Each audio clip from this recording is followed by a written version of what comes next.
Ladies and gentlemen, good evening, Namibia. I'm Matthias Alfiku, news editor of the Namibian Sun newspaper. Welcome to another exciting edition of the Evening Review Show.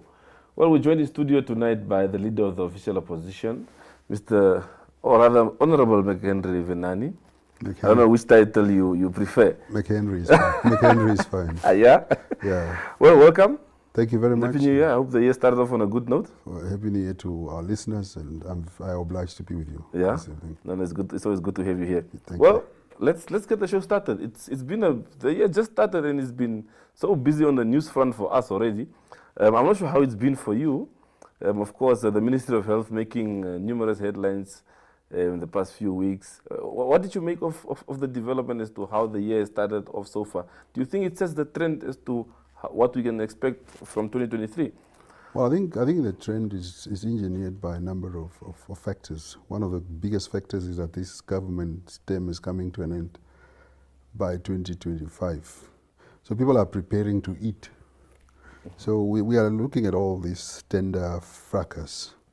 And one of the biggest problems is it's not the ones that are winning the tenders, but more so the insider trading. There are inside officials that are busy fixing the metrics of these tenders. If you ask yourself a question, a reasonable question, how many Namibians consume public health condoms? Take that sum. How many men are in the country? How many are old? How many are using condoms? Do you really need to spend close to a billion in buying gloves and condoms? Start with the facts, the fact that an industry was created. A factory was supposed to be created to manufacture condoms. But you are giving a company that wins a tender has no manufacturing status of any kind. And these are resources that you dearly need to run the health facilities. Our health facilities are collapsing. High blood pressure and diabetic medicines are not available in our hospitals. Karatura State Hospital is falling apart. Go to Engela, go to nearly all our hospitals, there is a crisis. And yet we are being told that this process is above board and nothing has gone wrong and people must get this tender. To us, we are saying, as a country, we must move beyond the politicking about these things and just talk about what is in the national interest of our country. If we have to spend 650 million, if it was your own money, would you spend it on buying condoms? Or would you spend it on building infrastructure and making sure that your people have better access to health facilities? Therefore, I wrote to the president and asking him that he's the only person, the buck stops with him. He's the only person that has the authority to cancel this tender. The Minister of Health comes back and says, by cancelling this tender, it will have various implications to the country. By buying $650 million worth of condoms has serious socio-economic conditions to this country. By not having schools that are having books, by not having schools that are whose infrastructure is falling apart, those things are having implications. So implications can be argued both ways. Are you saying if we don't buy, even if you spend $50 million today on condoms from any country, you'd be able to service the whole country with condoms for a period of 7 months. But you are saying condoms should cost close to $1 billion. Therefore, I'm very glad that even members of the ruling party are finding resonance in our argument, saying that there is no socio-economic sense, no political sense in really bringing this tender going forward. I've also raised the question that for the last 33 years that our country is going into independence, we have not built any new hospitals since the hospitals that we are having in the country are the ones that are built by previous apartheid regime. Now, if you spend 650 million, phase one of building a hospital, you would already have 10 floors of a function hospital and say, okay, the next year we are going to spend another 600. Then you would have a proper new hospital. So the agenda of the hospital is quite very high on my table, and I shall be attempting to speak to His Excellency the President on a number of issues that confronts our country and more the health sector. We are sitting with doctors, call them specialists, call them whatever they do. They have contracts to serve the public. They have contracts also to do their private work. But 95% of the work that they are doing, they are only servicing their own private practice, and these are people that are on full salary. The ministers agree with me that they don't have a in-house system that monitors these people. I have it on good authority through our research that many of these people do not even pitch for a month. One would come once a month, 2 hours. Junior doctors are left to fend for themselves.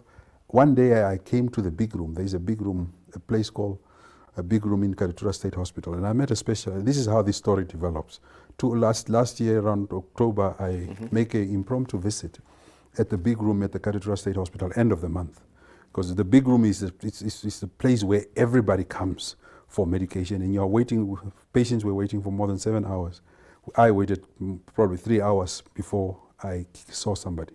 And I'm asking a junior doctor, what are you doing on the internet? No, I'm trying to deal with the disease of this particular person. I said, where's your specialist? No, my specialist just leave me to fend for myself. This person that never hardly comes here, he's supposed to occupy an office here. There's not even a single office. Yeah. So these are some of the lapses that we have administratively that needs to be corrected. We are sitting with the health ministry. For the last 13 years, there is no health policy.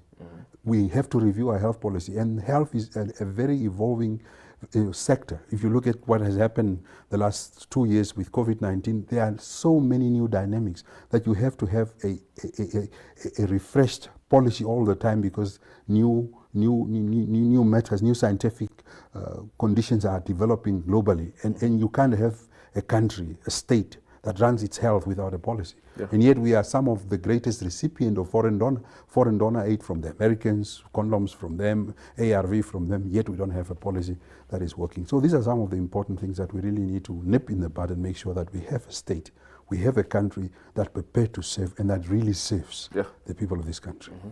Of course, the health and the education ministries are the biggest recipients of the national budget.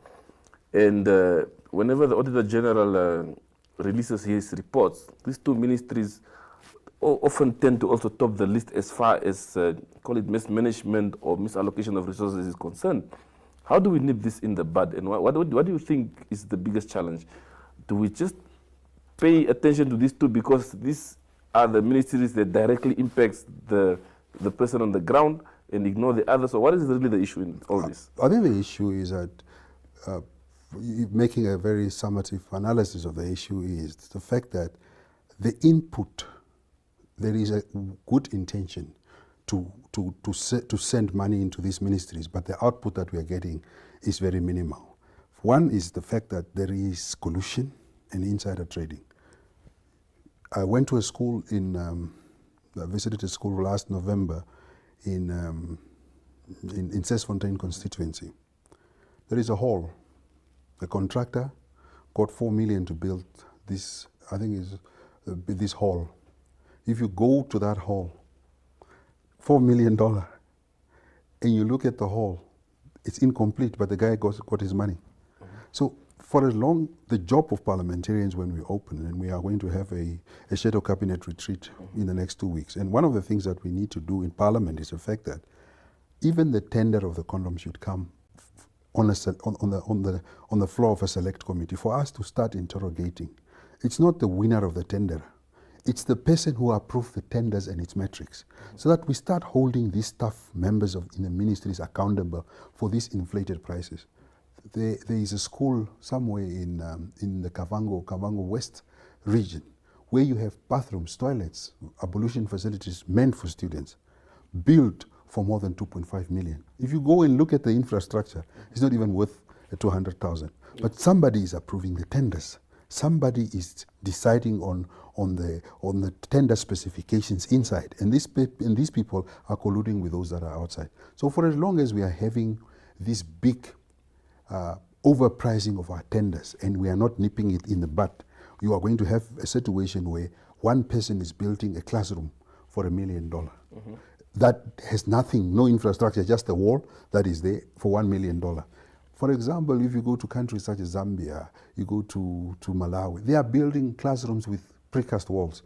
$1 million, 1 million South African rand or 1 million Namibian dollar could be able to build a school. So for as long as we are allowing this insider trading, and government must really come on top of things and start realizing that if we are spending money on people that are on the middlemen, the end recipient, the citizen of the country, is receiving less. For example, with these medicine tenders that are coming out, why does the ministry need to have middlemen buying them medicine? Why can't the ministry goes to countries such as, to big pharmaceutical companies, go to India, go to Vietnam, and accrue this medicine from them, best prices, good medicine with little side effects, and save money. Now, a person wants to buy a Range Rover. A person wants to buy a nice car. So every tender that he makes, he's in the business of making money. Yeah. So every tender that he gets, he goes to the pharmaceuticals and buy the lowest grade of medicines, and he must still accommodate his Land Rover, new Range Rover, or whatever car you're talking about. I don't know, the new models that you're talking about.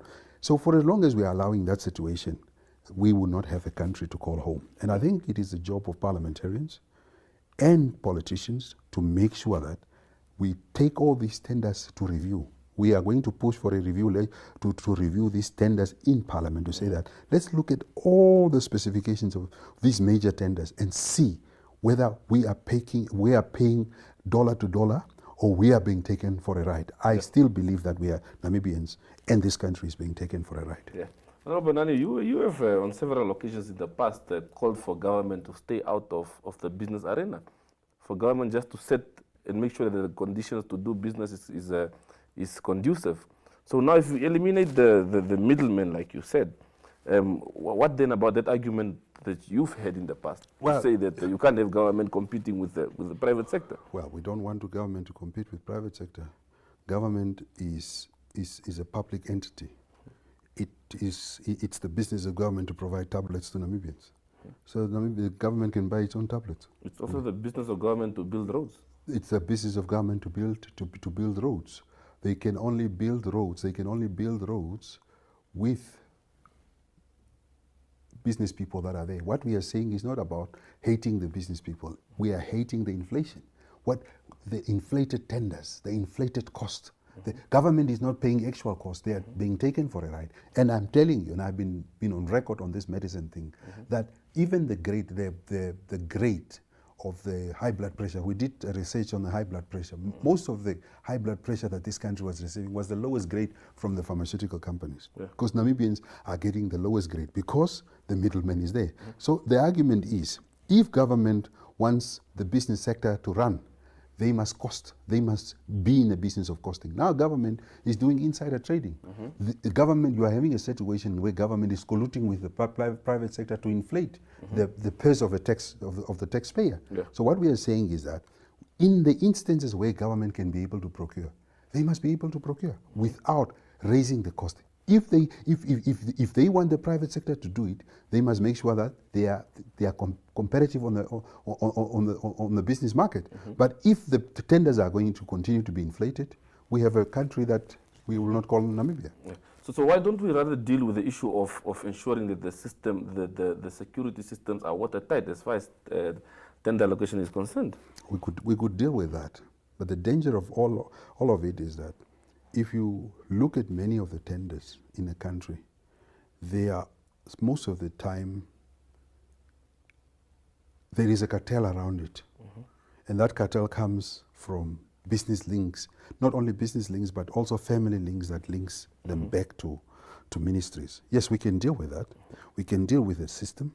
We can make the system watertight, but for as long as you have officials that goes out and goes sit in Swakopmund at a particular hotel, go sit somewhere and says, Haufiku, I'll make sure you get the tender and make sure that you scratch my back. For as long as we have that, and having an economy that is faltering on its knees, you would have to take stronger measures, extraordinary measures. And sometimes you can say that this 1 year, let's procure our own medicine and let's see how we are spending. Next year, then we will say, okay, we have procured, we have now acquired institutional memory of the cost of these things. Now we can give tenders because we would know. I don't mind the business people making profit, but I mind making over profiteering at the cost of the citizen of this country.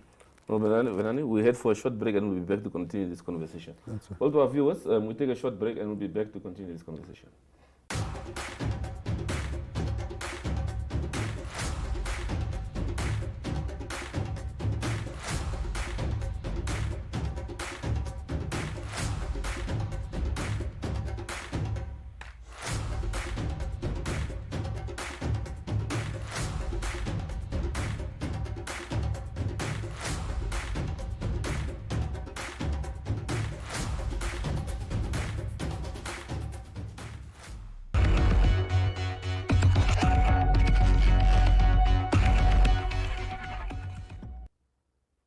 Well, welcome back from the short break.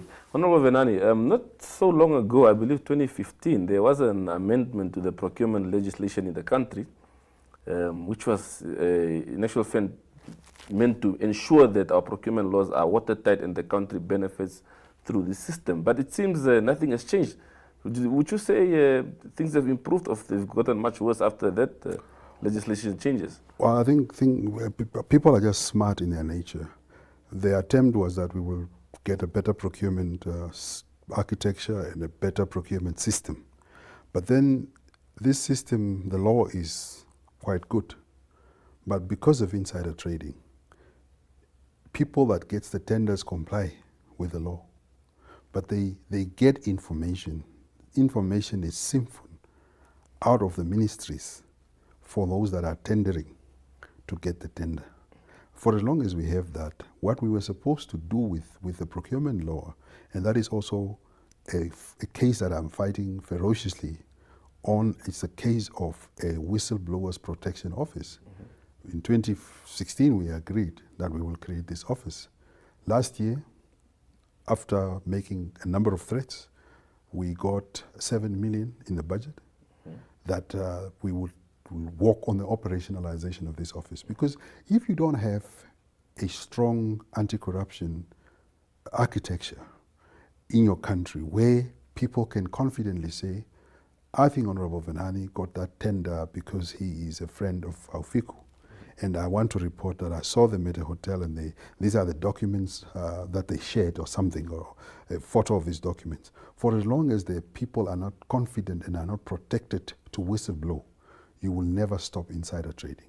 Now the reason, the minister, I've written 2 days ago to the Minister of Justice demanding, because we are threatening to go to court. The courts are saying if you want to come to us, show cause that your paper trail has done sufficient rounds. So we are also busy with a strong paper trail thing. But for as long as we have laws in this country that are supposed to be watertight, and you don't have a whistleblower's office, because many people in the ministries knows how these things are designed. It's not everybody that is eating. It's only a few people that are eating. Even the accountant perhaps that is making these figures might not be eating, and he would know that he is told that to inflate ABCD, and probably he just gets a trip to New York to accompany whoever is going to a World Health Organization meeting, and that's the pay. So that person can be able to talk, but who is to protect that person? No one. He will become a victim. So you need a whistleblower's office in operation to make sure that all the laws that you promulgate in the country can be watertight, and that people can be able to say, hey, according to this law, you are not supposed to do this. Now, without that office, and it's very deliberate that government doesn't want to bring that law. Because how can you tell me that in 2016, we promulgated a law to have a whistleblower's office? We are in 2023, government is still contemplating. We have an office of the vice president. We have people that are getting salaries. Yeah. Those are things that you say, where is the priority of the country? Prior to 2005, we used to say that once we get an anti-corruption commission, a standalone institution, corruption, we would have eliminated corruption in Namibia. Look where we are today.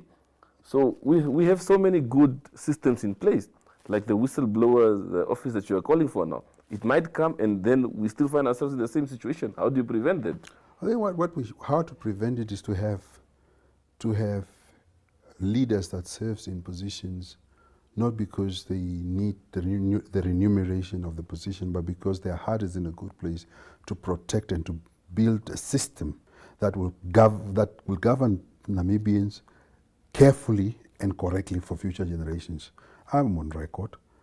The record of our ACC head of that body is not very credible to me. He's not doing a credible job to really fight corruption.